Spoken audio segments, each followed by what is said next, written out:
We're using our loft at 5th and Howard. And we did a benefit in November of '65 in the loft and invited Frank Zappa, the Fugs, Lawrence Ferlinghetti, the poet Sandy Bull, the guitar player, and many, many other local people. And it was the most extraordinary night of my theatrical life. Such was the beginning of Bill Graham's extraordinary career as the impresario of rock and roll. Having been the manager of the San Francisco Mime Company in the early '60s, Graham found his niche in the times that were a-changing.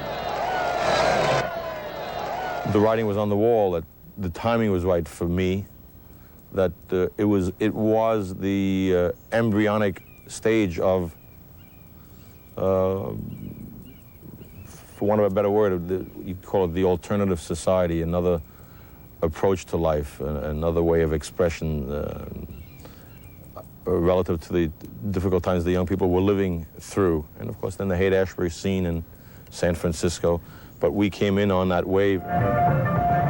While Bill Graham was riding that wave, promoting rock groups like the Grateful Dead, he was also becoming a celebrity in his own right.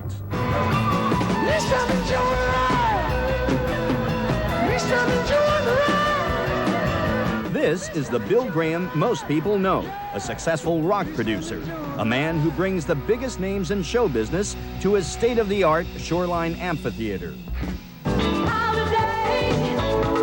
A man who raises millions of dollars for worthy causes like Live Aid.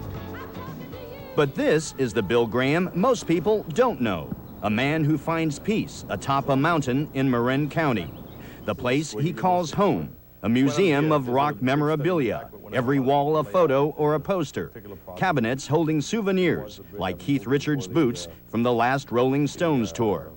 And this refuge he gives a special name. Masada.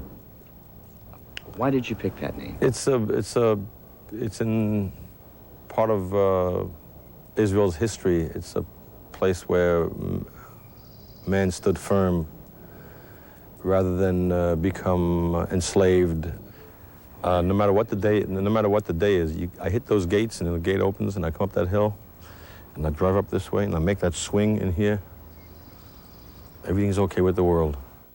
But Bill Graham's life was not always like this. He had survived one of the darkest chapters humankind would ever know, the Holocaust. As a young Jewish boy of Russian immigrant parents trapped in Germany during World War II, his past would live with him in ways he could only fully understand later. In '39, I was living in an orphanage in Berlin, and there was an exchange with a French orphanage in the summertime. There was an exchange, a 2-week exchange, and during that 2 weeks, the war broke out between France and Germany, and my youngest sister and I, Tola, were within this group. When Germany invaded France, the Red Cross sent someone to get us, and we joined the rest of civilization that just marched south as the invading troops kept coming further south. My youngest sister and I, if you on buses or carts or walking, you just keep going. And we got to Lyon, and she became ill, and cold, just malnutrition, and died there. Graham's father died when he was born. He lost his mother in a concentration camp before he was 8 years old. Graham was put on trains and freighters with other children, shipped across Europe to North Africa, eventually to an orphanage in New York City. People would come on the weekends like they would go to they were good people, but you stood by your bunk like a pet in a pet shop wishing to be taken. There was never a father figure, not much of a mother figure because I didn't really know her. What I would have to believe that upbringing did is creates an instinctive survival system and a certain set of principles of not wanting to be messed with. You're out there on your own. These survival instincts also won Graham a Purple Heart and a Bronze Star in the Korean War. This fire destroyed another part of Graham's past. In 1985, arsonists burned down his entire office and warehouse. a place with decades of memories and roots. It was a staggering loss. And I thought about it, obviously, afterwards.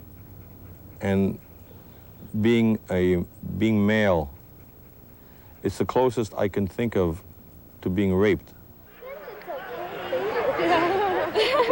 Recognized you right off. Graham endured that tragedy as he has the others in his life. But all of these events have left an emotional scar. I don't want to go through that experience of lost love too many times.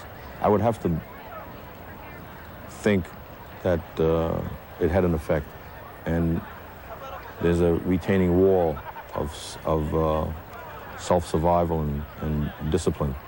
Bill Graham is a driven man.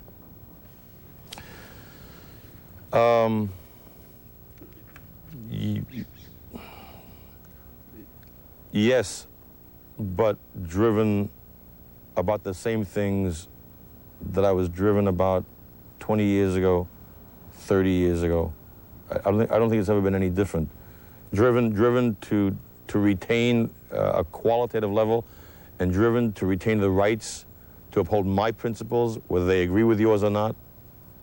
Yeah, driven. Vic Lee, News Center 4.